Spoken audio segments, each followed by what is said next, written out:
I'd like to welcome everyone to the third public workshop on the Port Dover secondary plan. Like always, we've organized these conversations around 4 topics, and this is the first of the 4 topics. We're going to focus today on the river and lakefront. We have one later this afternoon that focuses on downtown, and then 2 more on Thursday. My name is Donna Hind. I'm a partner at the Planning Partnership. You've seen me on all of these meetings that we've had so far. And on the call is Ron Palmer, my business partner, who has led the charge on the preparation of the secondary plan and design guidelines. And I'd like to just call on the representatives from the county that are on the call, just so everyone knows who else is on the call. So Tricia, if you want to start. Sure. So hi, everybody, and welcome. Thanks for joining us today. I'm Tricia Givens, the Director of Planning, and started out as the lead for this project until we were able to hire a new senior planner, Jennifer Catarino, who you'll meet momentarily, to take over leading this project to the end and working with the Planning Partnership. So when we started, it was we started right at the beginning of COVID, so all of the engagement's been online. We've been learning as we've been going and tweaked some things going as we go through this with this online learning and sharing process. So I think for all of us who've been doing this for a long time, it's been difficult because we do enjoy seeing people live and having that engagement. So thank you all for joining us, and look forward to an informative session. So with that, I'll pass it back. Thanks, Donna. Thanks, Tricia. And Jennifer, do you want to just introduce yourself? Yeah, I won't say too much. Tricia kind of said it all, but hi, I'm Jen Catarino. So send me your comments after the session. And anybody else from the municipality on the call, staff? So my name is Fabian. I'm also assisting Jen in this project and doing components of the growth study. So yeah, if you have any questions, feel free to ask. I'm not really familiar with Zoom, so I don't know how everyone changed the addition to add the county information onto my name. So as soon as I figure that out, I'm gonna do that for you. Okay, thank you. So thank you very much. So we are recording. It will be posted to the project webpage so you can share the link with your friends and neighbors. I'm going to get us started and just go through a bit of a summary of what we've been doing over the past, I guess, coming up on a couple of years now. We began early last year and had one-on-one conversations with the mayor and council. That was last May. Along the way, we've met regularly with our terrific staff team from the municipality.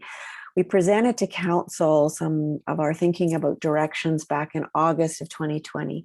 We've had 2 public sessions. The first one was June. We talked about the results of what we were finding from our inventory and analysis. And then we had a second public session in October of 2020 where we started to look at some options. And for those of you that were on those calls, we were drawing on the screen. It was an interactive kind of design session. We also had a meeting with the Waterfront Preservation Committee. We had conversations one-on-one with developers, and then have had up until now 3 working sessions with our working group, June, September, and then most recently in April of this year.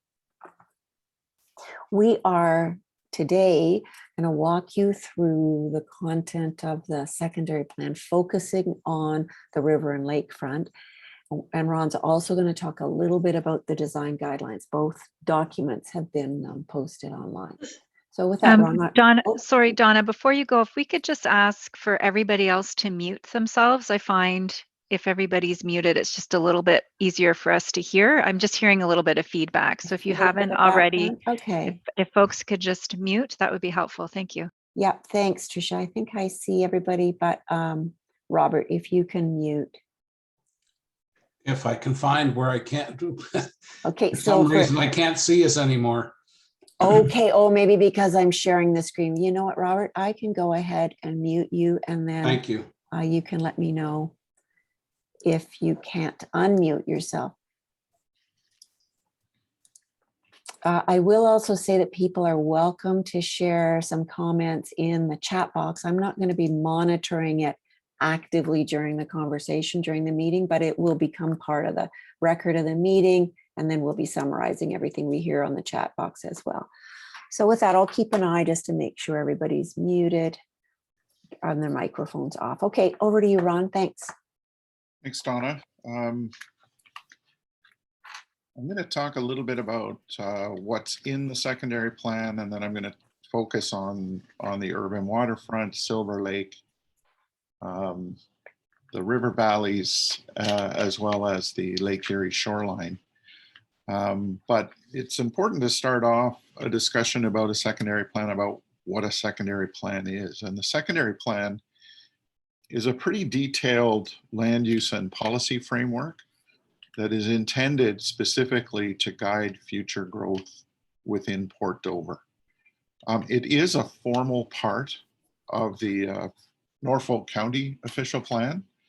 And what I've been trying to do in this exercise is extract all of the various policy frameworks that are in the Norfolk official plan and create one document where What's perfect. Oh, okay. I'm just going to pause for a second and just make sure everybody's muted themselves. Kay, I think you're not muted. and trying to put it in one place. There are a few exceptions to that, which I'll talk about a little bit later, but for the most part, this will become a comprehensive long-term plan for the community of Port Dover. We start the document with vision and principles, and that really came from the conversations through the consultation process to be refined and put into language that works in a secondary plan context. One of the sections I like to put into a new secondary plan are the elements of what makes a community successful in planning terms going forward. There's a whole host of statements and policies in that section that are overarching and apply across Port Dover. Obviously, an important part of this secondary plan is growth management. There's substantial opportunity for growth here in Port Dover within the existing settlement area boundary. And there are some constraints related to infrastructure that we need to recognize, and we need a process through which planning applications can be appropriately adjudicated over time. The bulk of the plan is focused on the land use policies, and that's the part of the plan where we talk about what's permitted in multiple designations. Things like emergency services facilities and affordable housing and things like that tend to be in the overarching land use policies. The largest section of the secondary plan is the land use designations. And that's where we take the map of Port Dover and apply land use specific designations to every parcel, and then have a policy framework as to what is permitted, how it is intended to develop, what it's supposed to look like. Every secondary plan includes a conversation about sewer, water, stormwater management, roads, and active transportation, and that's the networks and infrastructure development section. And then at the end, we talk about implementation and monitoring. As I mentioned, some of those sections are part of the Norfolk County official plan. Some are new and cover only Port Dover. Next slide.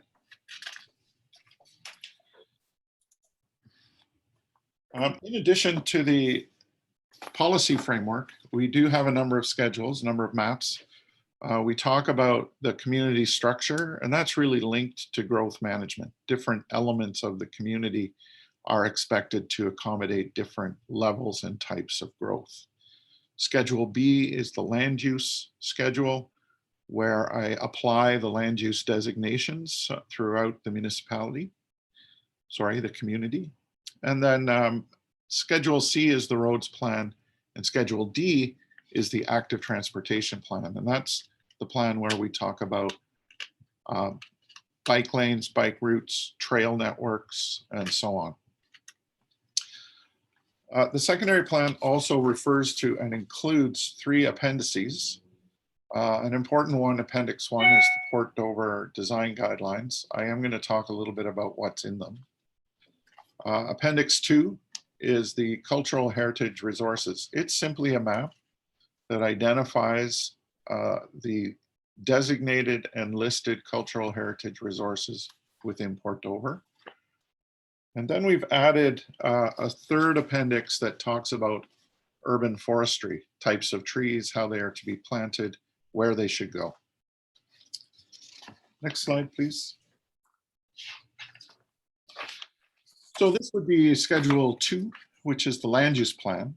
And as I said, it identifies a number of designations that are listed on the right-hand side of the map and applies it to all of the property within Port Dover. You'll also note in tiny letters with arrows, there are a host of special policies that apply to specific areas of Port Dover or in fact individual properties. And those have been around and been approved in Port Dover for quite some time. Some are newer than others, but they needed to be carried forward and included in this plan to make sure that we know what's going on in Port Dover. This map starts with the natural heritage system, which includes provincially significant wetlands, hazard lands, and woodlots. And those are in various shades of blue and green on the map. Next slide. Part of the overarching element of the secondary plan is the vision statement. And as I mentioned before, this vision statement was developed through the public consultation events that started this project. And we talk about Port Dover in some key terms: healthy, sustainable, complete. Those all have meaning in provincial policy, and we need to have policies that make sure we can achieve those over time. Everyone knows how important the Lake Erie shoreline, the Lynn River, the Black Creek, and the Silver Lake are to this community, as well as the existing and emerging neighborhoods that where people live. You have a growing inventory of public parklands. You have the natural heritage feature. You have the beginnings of a really nicely connected trail system, streets. You have a downtown and an urban waterfront that are really important elements of this community. They're the historic center of this community. They have heritage value, and they really are the reason people come to Port Dover is to go downtown and to go to the urban waterfront. And that's one of the reasons why Port Dover is considered such a successful place. Next slide. The plan includes a whole host of principles that are topic specific. The vision sets the stage. The principles are statements of individual elements of the vision. Principle 2 in the plan focuses on the urban waterfront, and it talks about important things like pedestrian focused, mix of uses, compatible development, and looking at the waterfront for the important community structuring element that it is. And we've heard time and again the importance of public access to the water's edge, both along the Lake Erie shoreline as well as the Lynn River and Black Creek. Next slide. Okay, thanks, Ron. I'm just going to take a quick pause before we get into now the details of the different designations related to water and riverfront. Does anybody have any questions based on just what we've gone through high level, the vision, the principle that relates to the water's edge, the overview of the secondary plan, just before we go dive deeper into the content of the designations? And assuming people, you can either put your camera on a wave or use the raise hand function. Donna, it's Jim Dover. Yep, go ahead, Jim. I'm just the definition of urban waterfront in the vision, and it's all, the term is also used in principle number 2. Yep. Does urban waterfront include Silver Lake and all the way up Black Creek to the edge of Port Dover? No, my very next slide is going to show you what I'm talking about. Okay, that would be my input Okay, at this stage. That if you go back to Ron, if you could show vision statement. yeah. Yeah, I think that the heart and soul of Port Dover is the waterfront generally, number one. And number two, I just think from I'm not an urban planner, that's yeah, what you guys are, but I would think that there's a lot of people being going down to the pier and going down to the beach. yeah, I would think it's a strategic interest to try to attract those people to other parts in Yeah. Port Dover along the waterfront to ease that congestion. yeah. Okay, that's- Jim. Yeah, that's a really important point. Because I know we have had lots of conversations about the river edge all the way through Port Dover and about the importance of Silver Lake. And you're going to hear Ron talk specifically about those areas, but I understand your point about the focus on urban. What do you think about that, Ron? I think it could stand by saying the downtown and waterfront areas, or you're going to tell us why? You're asking me. Well, do you think it's a simple edit that we could say the downtown and waterfront areas will remain the heart and soul of Port Dover? That's, I think, the gist of what Jim is talking about, whether by focusing on urban, are we by default not meaning to ignore the rest of the river edge and Silver Lake areas?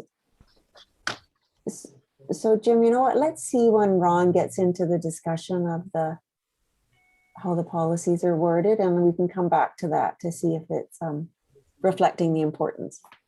That's fine. Thanks, Jim. Okay, anybody else? Robert, did you unmuted yourself? Did you have a question? Yes. Go ahead, Robert. Go I ahead. guess it follows along with Jim. I just wonder why Silver Lake wasn't included with It- the other. It's not included in the statement. It's Lynn River and the other areas, but not Silver Lake. I just want to know why. Yeah, I don't, let me just see where we are. You go to the next statement, the next page. The Yeah. principal? Development will be On the- compatible in character along the lake Yeah. area, as well as Lynn River and Black Creek, but there's no Silver Yeah. Lake there. Yeah, that's an easy fix. I think probably Silver Lake should be added in. We have Certainly. long understood the importance of Silver Lake. Thank you. Okay, thanks a lot, Robert. Yep. Okay. Okay, Ron, let's keep going. Oh, There you go. So when I use the phrase urban waterfront, I'm talking about the part of Port Dover that is identified in that chalky blue color that's on the right-hand side. So it includes the marina, the port area. It goes up part way up the Lynn River and Black Creek. And this is a historic designation from the previous planning work, which is still relevant when we talk about what the role of this area is. And certainly this waterfront, urban waterfront area is an important economic and tourism resource. And along with the downtown, it's really the focus of where people go. It's important to the success of Port Dover economically through tourism and commercial fishing. And it's quite a unique area. It supports tourism. It has the commercial fishery, which is really interesting. It has a significant marina, and it includes a host of recreational, commercial, and cultural opportunities. Next slide. Secondary plan includes policies that promote public accessibility to the shorelines. That includes the Lake Erie shoreline, as well as the shorelines of the Lynn River and Black Creek. And we want to make sure that new development is compatible with the existing character. And compatible is a word you're going to hear a lot today It's a defined term, and it's a really important component of the whole secondary plan. It's also important that we recognize hazard lands here in Port Dover. And in Port Dover, hazard lands are typically either lands that have steep slopes or lands that are subject to flooding. And we have included the hazard land designation, and that is a defined area of Port Dover that is given to us by the Conservation Authority. So we believe that the protection of the banks of the Lynn River and the Lake Erie shoreline are important. We think that protection of the commercial fishing port is important. Protection of the existing residential neighborhood that is within the urban waterfront is important. And the mixed use and street oriented commercial components of the urban waterfront are also important. Crucial to Port Dover are the facilities and services that are included within the recreational marina, and it's important to protect that feature of the community. Next slide.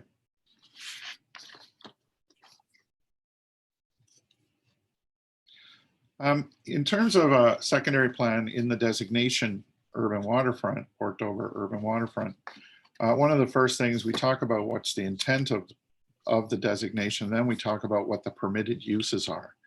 And here in the Port Dover urban waterfront, we permit a whole range of uses, many of which already exist. There are residential uses, retail and commercial uses, including restaurants, hospitality facilities, marine industrial uses, parks and open spaces, community facilities, arts and culture facilities. A convention center is something that could be included. Emergency services and parking kind of round out what we see the future of the urban waterfront area including. So it's a very broad range and mix of uses. Next slide. So in terms of establishing development policies, and again, the plan is actually quite detailed, and this is an overview, but it gives you a sense of what we're trying to achieve. So we are trying to encourage development, redevelopment, rehabilitation of a full range of supportive mixed-use development and redevelopment. Again, the word compatible is a crucial part of what we're trying to achieve here. And we want to broaden the opportunities for the arts and culture community within this interesting area of the community. We believe that signage is a key element to a successful urban waterfront, and we want to ensure that the supply of parks and open spaces and parking is enhanced as development occurs over time. Part of that is making sure that new development opportunities are required to provide parkland as part of their development. Again, at the end, lands designated as hazard land by the Conservation Authority have to be considered in all development decisions. And this is one place where we simply refer back to the hazard land policies of the Norfolk County official plan. Next slide. We're also looking to promote active transportation. As I mentioned, it's a really important part. It's about pedestrians, it's about cyclists, it's about other modes of transportation that aren't vehicular. What's really important here is the Lake Erie Waterfront Trail goes right through the center of this area, and it's really important that that be promoted. We've also identified a Water's Edge Trail along the Lynn River on the west side of the river. And there are another host of connecting links that work with the downtown and other adjacent communities to make sure that the active transportation network is linked with itself and with other important transportation facilities. The last slide on development policies, we are looking to permit new residential apartments in the urban waterfront designation, but they're only to be permitted as part of mixed use buildings. What we're looking for here is activated streetscapes with non-residential uses at grade and apartments on the second story and above.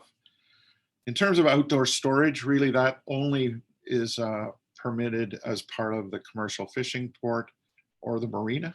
Outdoor storage is boat storage as well as other things. We're trying to create a pedestrian scale in terms of height and massing layout. And we recognize the need for a comprehensive parking strategy. And that may include the provision of parking on a public basis, a private basis, and we're looking for opportunities to reduce parking in mixed use developments. It's a package that has to work for everyone.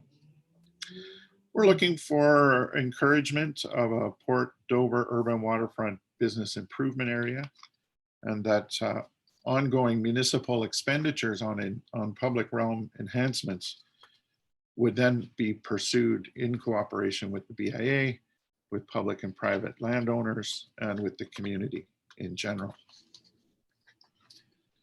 Next slide. So the secondary plan also includes design policies, and the design policy sections are embedded in the secondary plan itself. I'm going to talk in a few minutes about the design guidelines, and those are different. The design policies, if they're in the plan, the test is conformity. They are requirements, not things that are less restrictive. We're looking for conformity. And we talk about where the buildings are located on a lot. And we talk about framing street edges, creating a street wall. And again, those work together to create an attractive and safe pedestrian environment. We want to make sure that when we do that, we're recognizing the existing street wall. You have a street wall already established close to the water's edge, to the Lake Erie shoreline in the urban waterfront.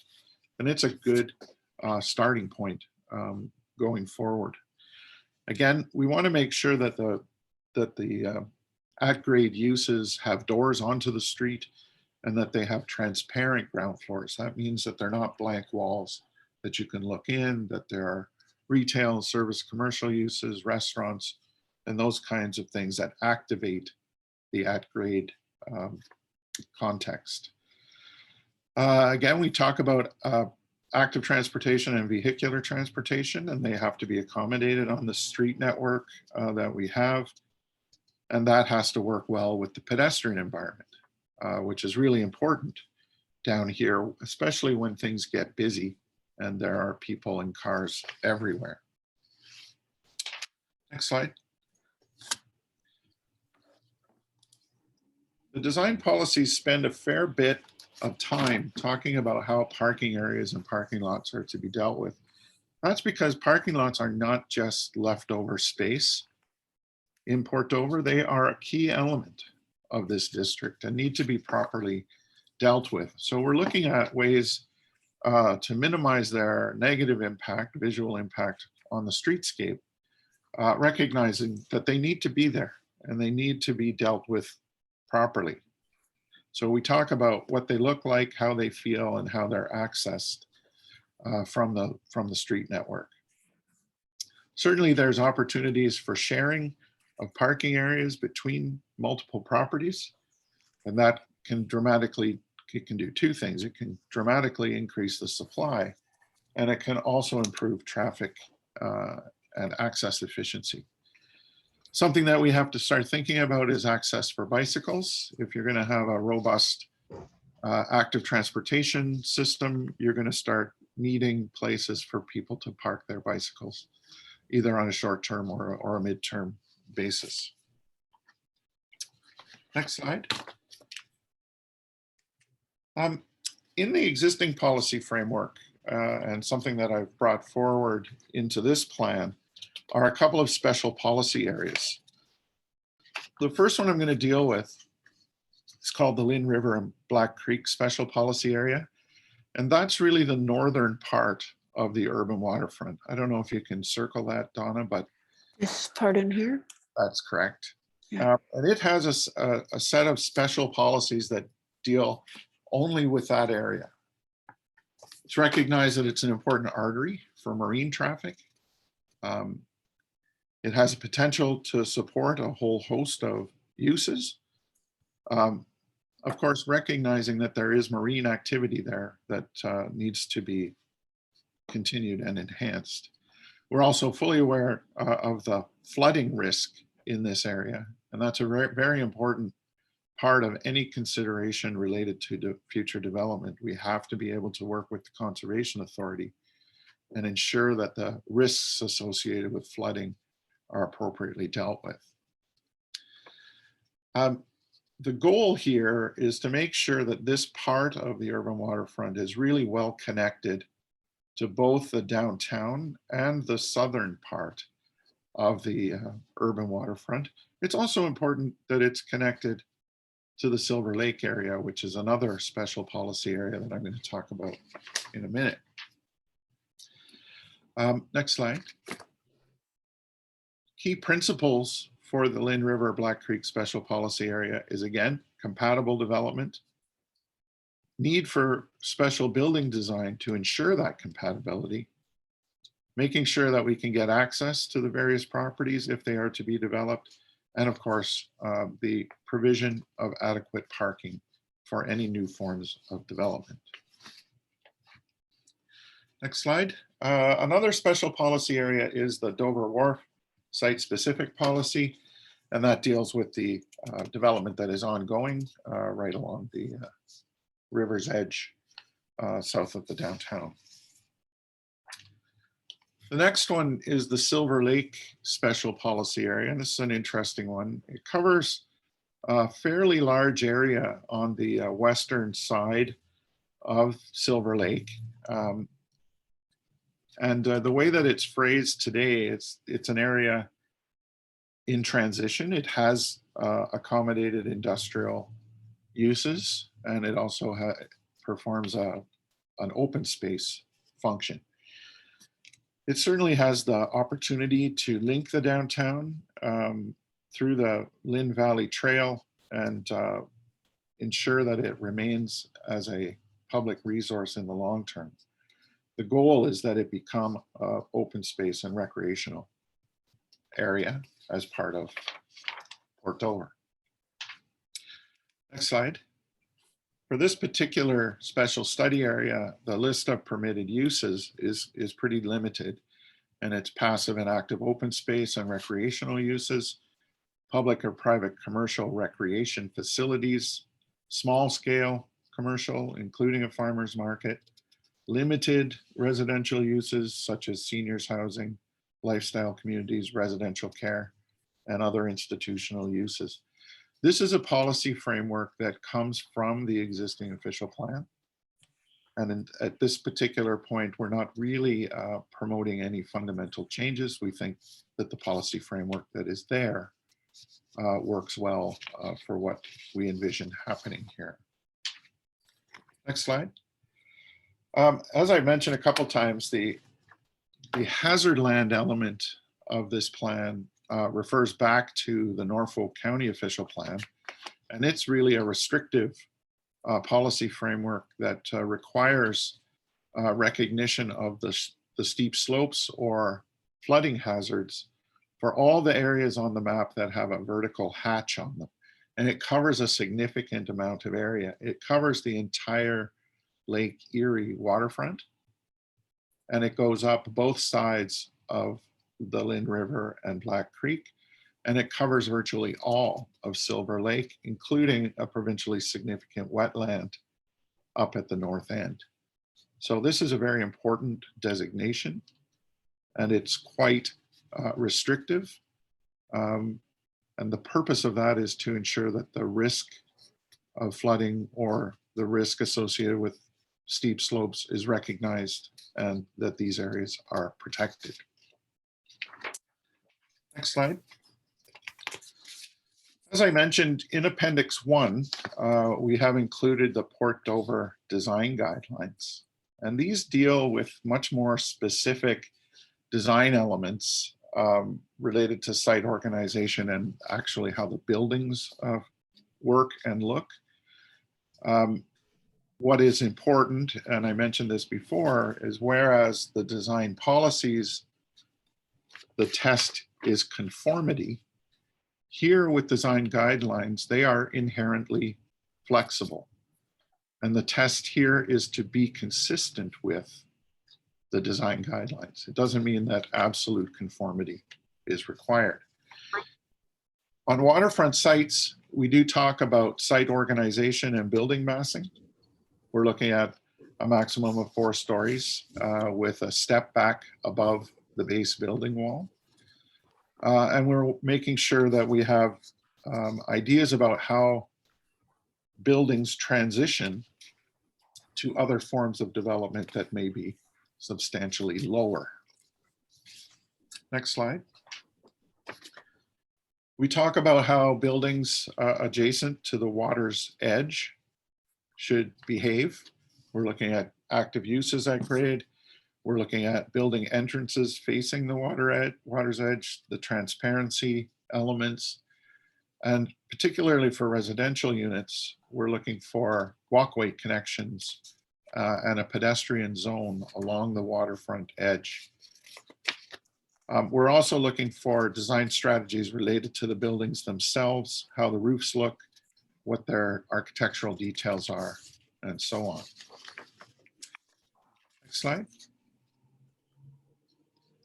Donna, do you want to take Sure. over? So in terms of what we do after this round of meetings this week, we'll be compiling all the comments on the secondary plan and the guidelines from whatever sources we get them from, targeting the end of July. We have another meeting with our working group scheduled for the 3rd week in July. We prepare the revised secondary plan, and then we aim for the statutory public meeting in September of this year. So with that, I am going to open it up to questions. And I see somebody has their hand up, and then I'm going to go down through my list in order of alphabetical order by first name. But you go ahead, Steve. Got your hand up.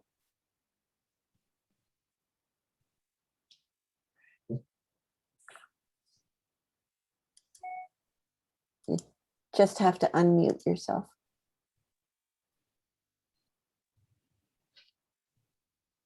Okay, yeah, I hear a lot of this about commercial on the bottom and residential on the top. Yeah. But what does that do to the handicapped person that needs to live in downtown Dover so that he has access to everybody? I mean, you can't have an elevator in every building. Yeah, Ron, do you want to talk about AODA or? Well, yeah, every development has to be AODA compliant. So if there are residential developments in the urban waterfront area, they would have to be AODA compliant, which means that access has to be provided. Yeah. Okay, thanks for that, Steve. It's a good point. Cindy, I'll go to you, and then I'm going to start going down through my list. So Cindy, you go ahead. You got your hand up, and I invite people to turn their videos on if they'd like when they ask their questions. There we go.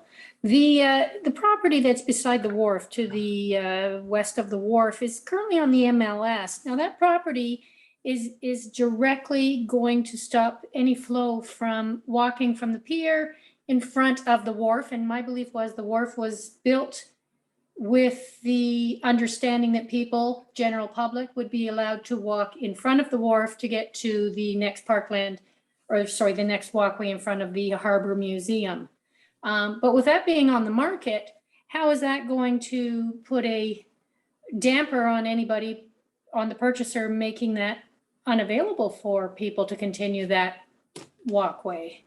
Okay, so Cindy, so to your point you're making is you're concerned about public access to important destinations and landmarks like the wharf. Well, it was my understanding when the wharf was approved, and correct me if I'm wrong, that it was approved with the understanding that they would allow the public to walk from the pier in front of the wharf along the waterfront down toward the the museum, the Fisherman Museum there. Right. So can you see my cursor? So are you talking about this where my cursor is following along the west side of the river? Yeah, so between That's right. the pier and the wharf, Right. there is a piece of property for sale right now. It's the old Eagle Smith house. Okay. So Ron, do you want to talk about Well, public access and? the intent of the policy is that the municipality achieve the water's edge access through the development approval process. So we can't do much about the existing condition. But if the new owner wishes to do some form of development, the county would be looking for public access to the water's edge and the continuation of the walkway. But my understanding was that when it was approved, because this is the same owner. I mean, this is the lady that owns, or the wharf, the person who purchased the old fish thing there and turned it into the wharf also owns that piece of property. And correct me if I'm wrong, but I remember a large article in the Maple Leaf saying that it was understood that all of this property would be retained for a waterfront. You've That's not so? You've gone beyond my knowledge of that particular site. I don't really know the details of what, I don't know, perhaps someone from the county could help out on that one. I'm not sure. I just feel we're in a position now to hold her to that understanding because she owns the property. Once she Okay. sells the property, everything's going to change. Okay, Cindy, fair enough. We'll see if we can follow up and get a little bit more detail on that. Okay, appreciate that. Councillor Martin has your hand up. Go ahead, Councillor. Hi, Donna. Hi. I'm not sure if you guys can. We can hear you. Yep. Okay. All good. And we can see your video. Yep. Okay. I could be wrong. Cindy, I can do some more follow-up, but it's actually my understanding that it is not the same owner. It is also my understanding that this is a gap in the wonderful master plan to create a waterfront walkway. So yeah, I think it is a bit of a bigger question for the secondary plan at large, but I think this is a gap in the master plan to create one through full walkway, and I believe it's not the same owner. Okay. Thanks, All right. Councillor. I see Brandon from the county's got his hand up. Brandon, you want to weigh in on this? Go ahead, Brandon. Yeah, just briefly, I think there's the difference between a plan and the practical reality of implementing it and making it happen. So the important thing for this secondary plan is that we continue to show there's a desire for the waterfront pathway and public access and trail that needs to be ensured. And then as Ron indicated, when there's opportunities to go and make it happen, we can do that, whether that's through a development application or through purchase. And so I guess confidentially, the county staff are looking into that property as to what we can do. It is an identified gap between the rear of the Dover Wharf redevelopment, which is just being completed, and to have some public access up past the museum. This is a known gap on that one property, and so we are pursuing the options of how we can connect that. Okay, thanks, Brandon. Margaret, go ahead. I see your hand is up.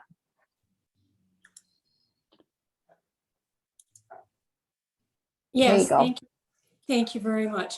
I have two comments, if you don't mind. Yeah. The first one is with respect to the Dover Wharf development. My understanding is that the Harbor Authority, and therefore Department of Fisheries and Oceans, has jurisdiction up to the lift bridge, the old lift bridge, Yeah. on both sides of the Lynn River. So in order for Dover Wharf to be able to build so close to the water's edge, they had to agree to have that public walkway so that commercial boats could pull up beside that building if need be in an emergency. No fence can be there. It has to be free access, just like the pier. So I would assume, please correct me if you believe I'm wrong, I would assume it would be the same for the property to the south of Dover Wharf. Okay. My next comment is with respect to the Port Dover Harbor Marina.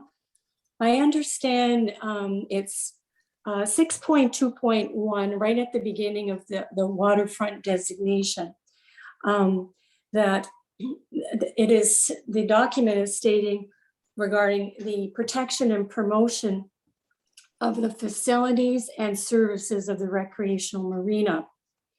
My thought is this: if you truly want to protect something, then you should ensure that ownership.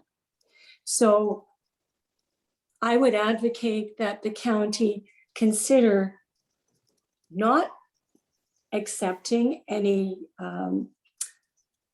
any kind of offers to purchase when the county and the community regard waterfront access to be so absolutely critical for our community, and that there should be something that will ensure that the marina is publicly owned and operated.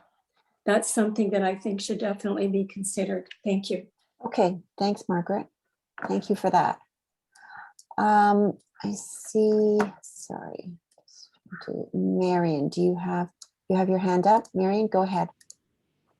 Yes, I have a couple of comments. Yeah. One was that in the special Silver Lake special policy, you were talking about extending the Lynn Valley Trail. Yeah. The Lynn Valley Trail people are not interested in extending the trail. So what would be a case of creating a new trail linking the end of the Lynn Valley Trail to the lighthouse. It would be listed as a separate trail. Okay. Okay. My other concerns are when talking about the building design and at-grade entrances. Yeah. In Walker Street and St. George, the lower end, the water can be 3 feet deep at the intersection of Walker and St. George. Mm-hmm. Once or twice a year. It might be a couple of years. That doesn't. This lady, she's good. Oh, 1 second. Sorry, we've got to make sure people are keeping muted. Steve, that might be you that's not muted. Okay, go ahead. I'm going to just mute Steve. There you go. Sorry, Marion, go ahead. So the concern is, how do you keep them from flooding and still have at-grade entrances? Okay. Ron, can you? Well, it's an interesting question. If they're in the floodplain, which they must be, if they're under 3 feet of water, they would probably have to build, if they're allowed to build, to the flood line, which means they would have to be slightly above grade. What I'm really talking about is that the first floor needs to be commercial. And it would be the same issue whether it was residential or commercial, but they may be required to build up to the flood line and have ramps to get in and out. I don't know the details of how those things got developed over time. But nonetheless, if they were to build today, they would have to, their at grade would probably be above grade by the amount of the flood. If you were to take a look at, for example, the beach house and the ramps that it has had to build in order to not flood. And yet you get up as far as Willie's and its ramp is a lot lower. But I was down at the storm last fall and taking a look at the intersection of Walker and St. George, and there's the new Cocoa Cabana. And they were sitting there with a 4-foot sheet of plywood with sandbags, and they're sitting there watching, hoping that their temporary dike would keep the water out of their building. There's a bench outside of their property, and the seat was covered and was halfway up, partly up almost to the top of the back of the bench. So that's the type of flooding that is occurring down there. And when I was reading the documents, that was kept coming. That's interesting. However, what do you do with the flood? Well, perhaps I'll change the phrase at grade to the first floor. Yeah. That means it can be flush with grade or above grade to deal with flooding issues. And that might be a better solution. Yeah, because as I said, as it stands now, a lot of the diagrams that you drew were not too practical if you take into account the flooding. I think the worst that it has is at one point, there were ways overtopping the serving counter at Neckel's booth. Now, Ron did mention the hazard lands, noting the hazard lands on the drawings, and that's where he also mentioned about the Conservation Authority. So I think just rest assured that we do recognize the significance of some of the locations with respect to flooding and other hazards. Thanks You for want that, pictures? Mary. I'll send you some. Okay. Thanks for that, Mary. Robert, you've got your hand up.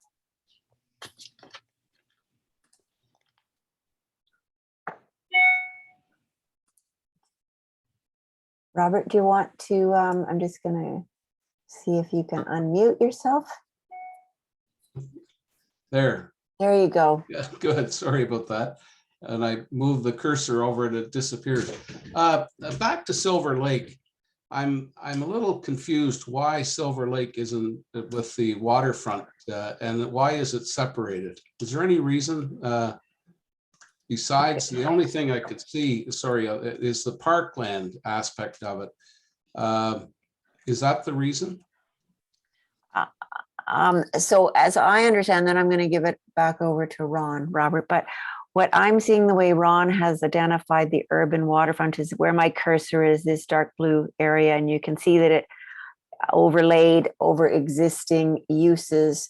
As opposed to Silver Lake, we've got Silver Lake, and then the yellow is existing residential, largely single detached, abutting up to it, the park on the other side. And Ron did make mention of this red outlined area that has some current permissions for use. So the plan is recognizing future uses around Silver Lake, but it's different than the more urban part of the waterfront where there's active development applications and other interests.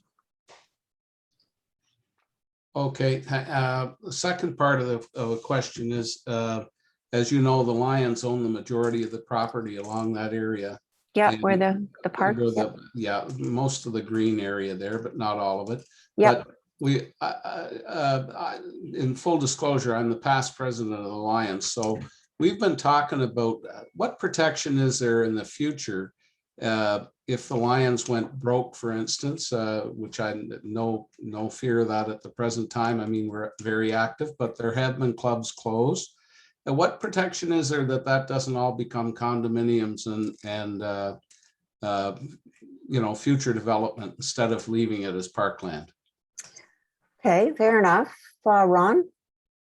What would the could certainly dedicate it to the municipality as parkland. That's one way to ensure long-term public. Would you be willing to work with the Lions? I mean, I'm only one Lion, even though I was past president or am past president. You have to, you know, I have to go back to a meeting but can you work directly with us on that, or? Well, if that was something you wanted to do, that would be very straightforward, I believe. You would just work with the county? You would just get in touch with? Talk to county staff, but again, we brought forward the existing policy framework because it is given its own special policy.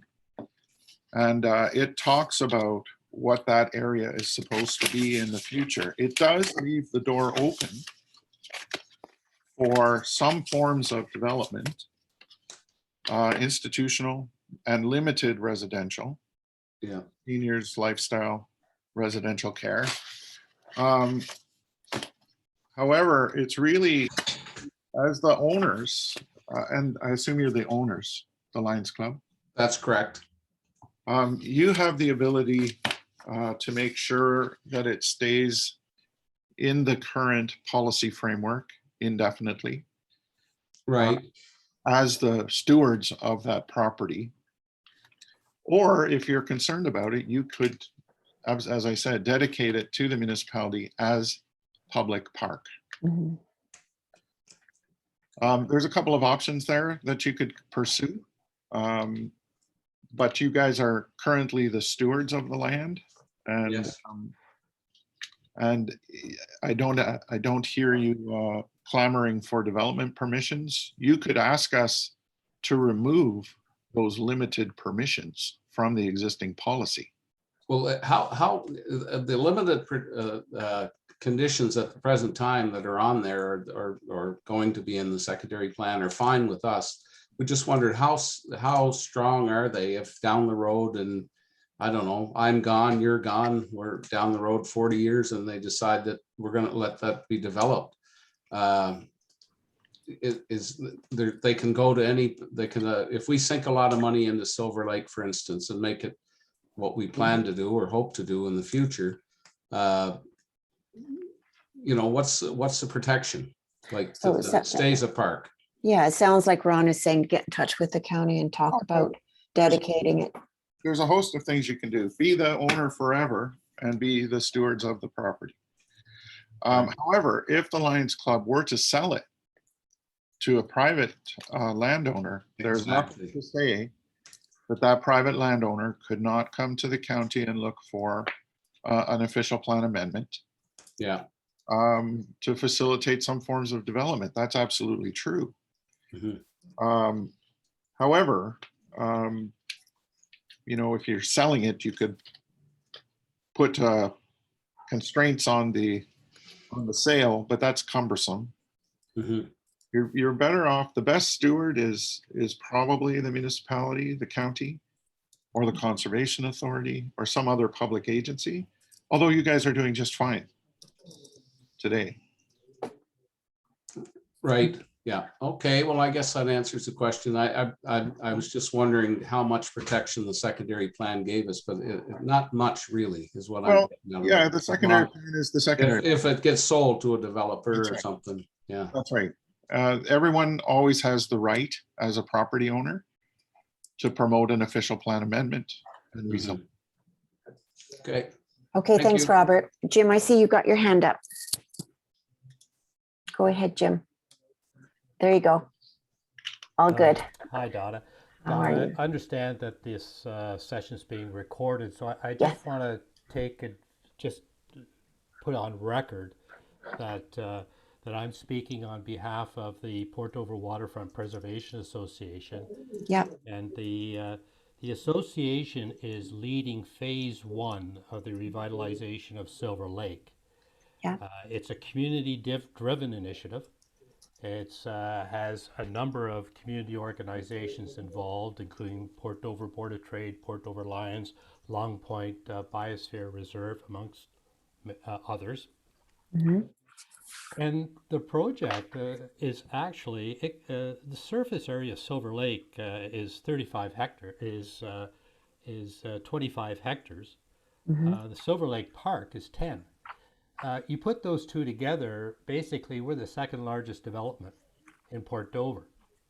It's a recreational asset, and the community is being asked to enter into a multi-year, multi-million-dollar project. So I think it's only fair that that we're looking at the same time for some guarantees that what we build, the public will continue to be able to have access to it. And recently, we were really heartened to hear Mayor Chop say at Normandale that that maintaining public access to beaches and waterways should be a priority for all levels of government. Yeah. So with all due respect to Ron, and Ron saying it's the Lions' duty as stewards, I totally agree they have a significant role in this. But I think, and Brandon might be able to correct me if I'm wrong, or Ron can, but can't the secondary plan state that the county shall work with community groups, private owners, to explore ways to maintain into the future the public's access to the waterfront? With respect to Silver Lake in particular. Well, and I'm not, yes, that's what I'm talking about. Yeah. Silver Lake. So but I would think that that principle could be extended again to all of our waterfront.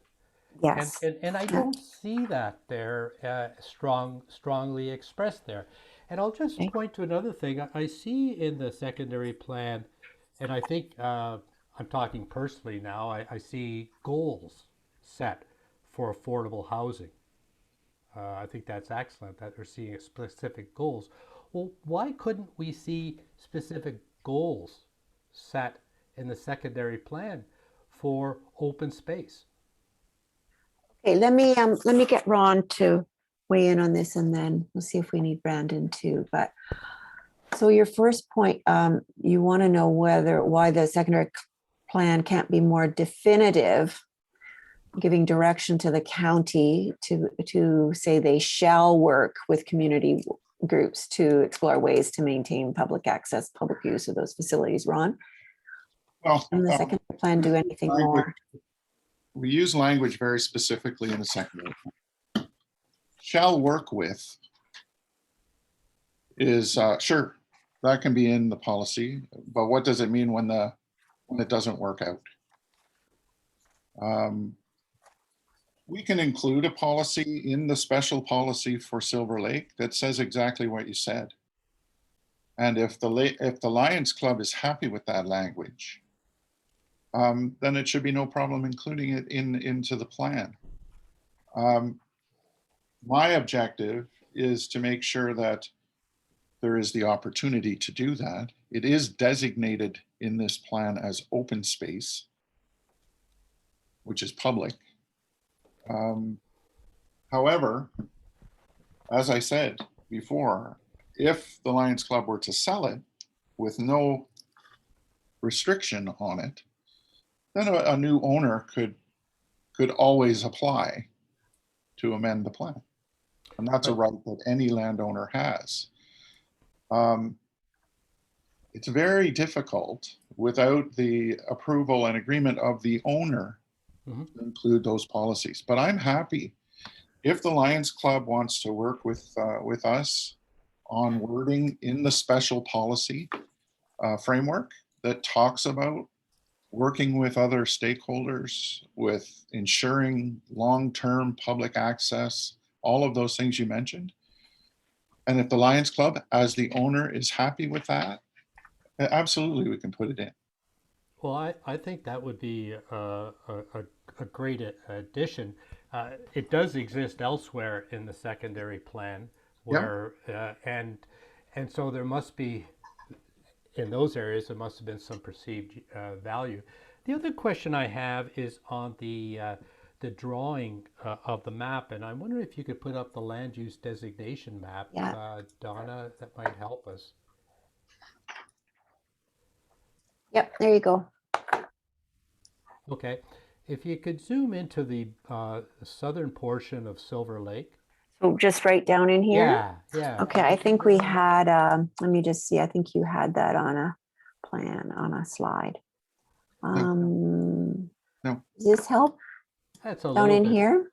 I'm just wondering why the urban waterfront, and that has a very important, why the urban waterfront includes a portion of Silver Lake. Just this little tip down here. Yeah. Ron, is that intentional or a? Well, we're dealing partly with existing policies and partly with new. Okay. Then I would have to look into what's on those properties to determine their history and what they're being used for and whether or not they're a development site or not. Well, one is a development site. It's right now is before the Ontario Land Tribunal. But in that area, there's potential for vista parks. And there's also, by the dam and the bridge. And I was wondering, could vista parks be included on maps to identify potential and current vista parks? Because I could see a vista park at the four corners of the Meisner. There's two corners on Meisner Dam and two corners on the bridge overlooking Silver Lake. Mhm. That's one comment. Okay. Another one is and I thought that we had provided some information about this when we had our last engagement session, but I might not have. There's a public works yard in the Silver Lake Special Policy Area that is Yeah. currently identified as residential. Yeah. And I'm wondering whether or not it could be designated as open space. That is something I think within the county's ability to do, to agree to that. The property is currently being leased on a monthly basis at this time. But that property too, and where that is that's at the end of Nelson Street, very Yeah. close to where the L is on Silver Lake. Yeah. I think I remember having this discussion. It's in Yeah. And here. that, Okay. Who to owns the me, property? pardon me, Who owns the property? county. The county owns it and they lease it to Public Works. Isn't the No, they also Public lease Works the county? the county Public Works Department currently uses a portion of that property. They also lease out a portion of that property to an individual. And we're suggesting that that property instead be designated as open space, and it could serve as a Vista Park over Silver Lake. Okay, well, let's Take note of that, but Yeah. that would be a direction from the county. Their property. we can talk with our county team. Yep. Thanks, Jim. Oh, there's Brandon. Maybe Brandon wants to weigh in on this. Brandon, do you want to weigh in on this? Yeah, there's a number of points that Jim's raising, but I just Yep. want to make sure that Jim, whether it's through Jennifer or I guess directly, because their group does have a specific letter that outlines this, and we want to make sure that it's captured through this secondary plan review process, and that we as the county also can review and respond to it. So I just want to make sure that Jim gets that letter to you, Donna, or through Jennifer. Okay. Yep. Brandon, I spoke with Donna quickly. We're going to consolidate all comments and Okay, good. send them in at once. Yeah, and the letter will be included. And I think Jim's been very helpful on looking at, what are the future opportunities for one, public access, but two, waterfront trails. So I just want to make sure that he's captured those ideas and thoughts so that Ron and Donna can consider that when looking at some of the trails and active transportation in the open space natural heritage system. And I agree with what Ron was talking about earlier. The lands that were being discussed earlier that the Lions Club has, if they have these special permissions already, at some point in time, the landowner could come in and build a seniors housing development. That's what's permitted. So if there's desire for not that, it would be helpful to see any direction or change of direction or input on behalf of the landowner if that's no longer desired. Absolutely fair, Brandon. Yeah. So Another comment that I would make, though, is that the property, although you have it designated there as open space, it's actually zoned as development. So right now, that property could be sold off. That open space could be sold off, and residences could go there. The other comment I have is about the border of the open space.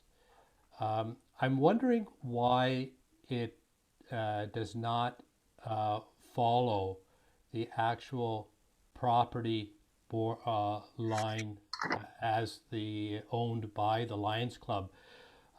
For example, at the north end, the Lions property extends out in a narrow fashion straight through to Prospect Street. That's not noted.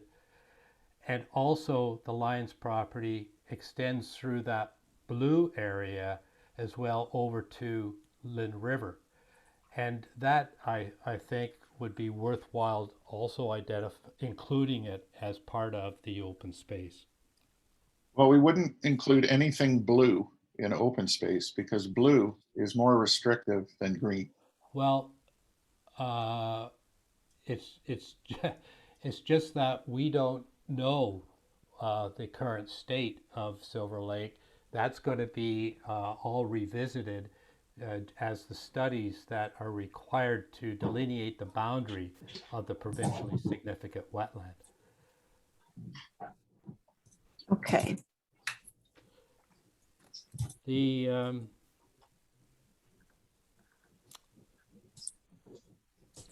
I'm going to, Jim, just while you're gathering your thoughts, Tricia, did you want to weigh in on that a little bit, and Brendan again, or is that an old hand?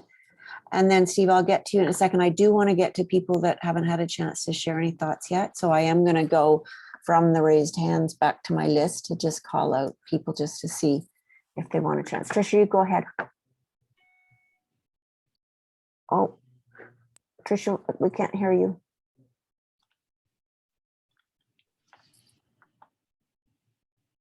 Can you hear me now? Yep, all good.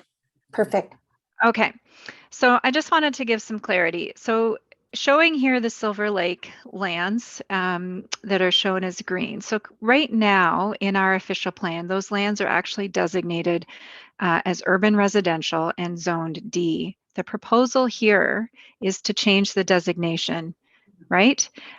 So that is a proposed change from what's existing. So just to give some clarity around, I understand that I'm hearing, well, it's zoned D, but changing the designation would then trigger potentially a change in the zoning. So this is a proposed change from an existing official plan designation to the open space. So we are looking at change here. So I was hearing that. I just wanted to be clear for everybody that we are proposing a change from the existing designation to the open space designation, which would then trigger a zoning amendment through appropriate updates. So just wanted to give that clarity for everybody. Thanks, Tricia. Thank you. Jim, is there anything to wrap up? I'd like to just open to other. Is there any other? I just have one comment about the trail. Yeah. The trail, I see it commenting about sometimes going to the pier, but more often than not, it's commenting about going downtown. And I'm just thinking it should be consistent that you're looking at a waterfront trail that's connecting to downtown and the pier, really.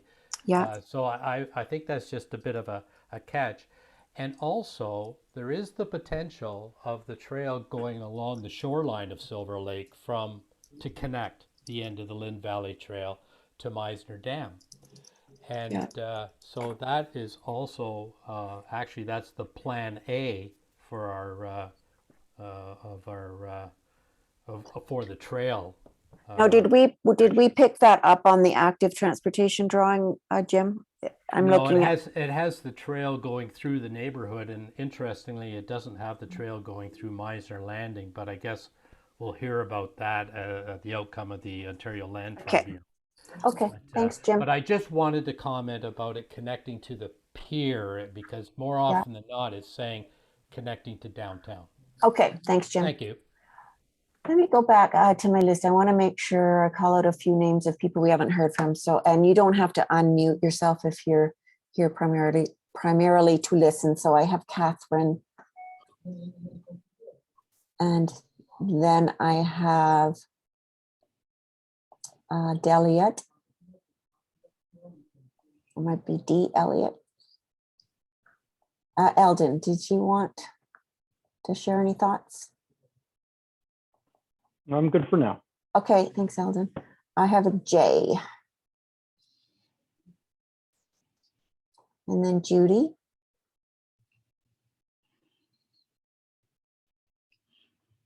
I'm just listening. Okay, all right. Thank I you. just want to make sure everybody knows they have a chance. Yeah, thank you. I don't think I've heard from Kay. And then Margaret, I'll come back to you, Nick, from the town. Noah. Okay, so others that had their hands up, I think, Steve, you go ahead, put your mic on, go ahead. There you go. I know Jim was talking about the area at the end of Nelson Street. Well, at the end of Nelson Street, the old L&N railroad station still sits there. I know the county is using it as storage. Has there been any talk about maybe restoring it back to its former glory and maybe, you know, using that as a resting place for people to, you know? And I think that's what Jim was referring to. He was drawing our attention to that area on the plan and asking about the opportunities. So we're going to follow up with staff on that. Yeah, because I mean, I'd hate to see it being torn down if it's gonna, you know. Yeah. Okay. Thanks for that, Steve. Robert, did you have, I think you had your hand up earlier. Yes, I did. We were talking to Ron, and he mentioned that we could talk with the county. The Alliance had any specific thing they wanted to. Whom should we speak to at the county, and who could speak for the county and come to a, say, Alliance meeting and explain things? So I'll just turn that over to our colleagues who are on the call. So Tricia or Brandon, do you want to give some direction who Robert should make the first contact? Tricia, there you go. So yeah, so the appropriate contact, you can reach out either to me or Jennifer Caterino as the lead for this particular project. But yeah, we'd be happy to come to a meeting and present or answer any questions that might come to us. Excellent. Thank you very much. Okay, thanks, Robert. I'm just going to stop sharing this for a second. Anybody else on the screen? You can just unmute yourself, or Marion, you go ahead. Just two other quick comments. On one of your things, you are showing that the Highway 6 ends at Liftbridge. Okay. I believe if you check, you will find that Highway 6 ends at Highway 24 at the halfway house. It is, from my understanding, that Main Street is still Highway 6. Okay. Okay, we will make sure we get that right.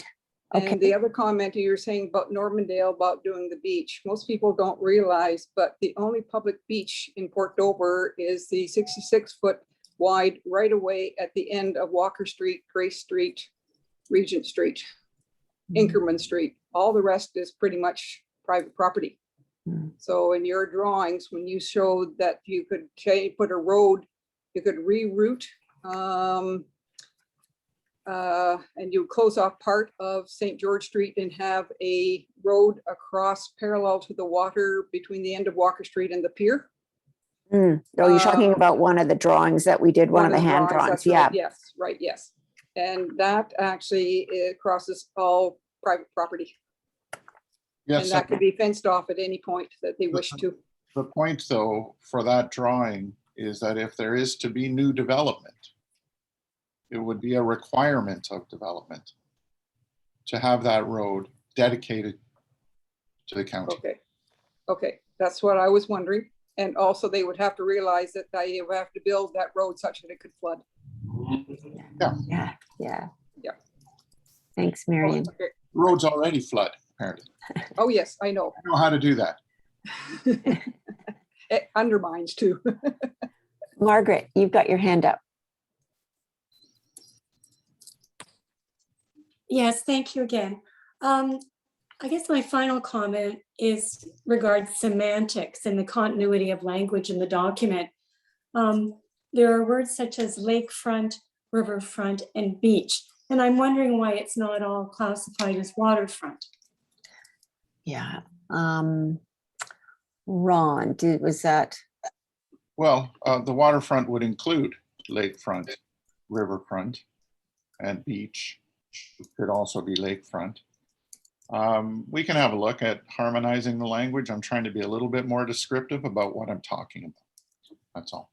Yeah, but I take your point, Margaret, and we have had a similar comment when we were writing just the design guidelines part, that it was confusing for people to understand what we were exactly talking about. So take your point. So we will have another look at that. Thank you very much. Thanks a lot.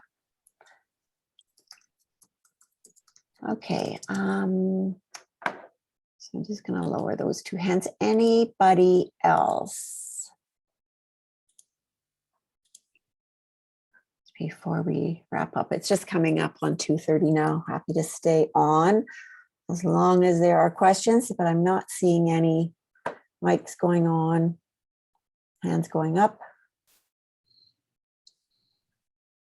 Okay, so I really want to thank everybody for carving out a bit of time this afternoon to join the conversation where we focused on the river and lakefront portions of the secondary plan and the guidelines. We're looking forward to the other 3 conversations that we're having to dive into the secondary plan. Hopefully we'll see some of you on those other conversations as well. Keep your eye on the project webpage. The staff have been doing a terrific job populating it with information. We will post these recordings on that webpage. Tricia, I see your camera's on. Did you want to say a few words in closing? Just a few words. I just wanted to say, am I muted? I'm no, okay. You're good. You're good. I double muted myself. Okay.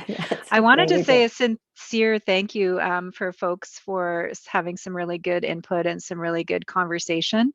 The plan's only as good as the input we get, and we want to make sure that we present a document to council that folks have input into and is reflective of the community. So I do appreciate everybody's thoughtful input, and we look forward to our next sessions, and hopefully some of you will be able to join us there. So I just want to say thank you to everybody. Thanks, everyone. I will end the meeting on everyone's behalf. Thank you very much for joining us.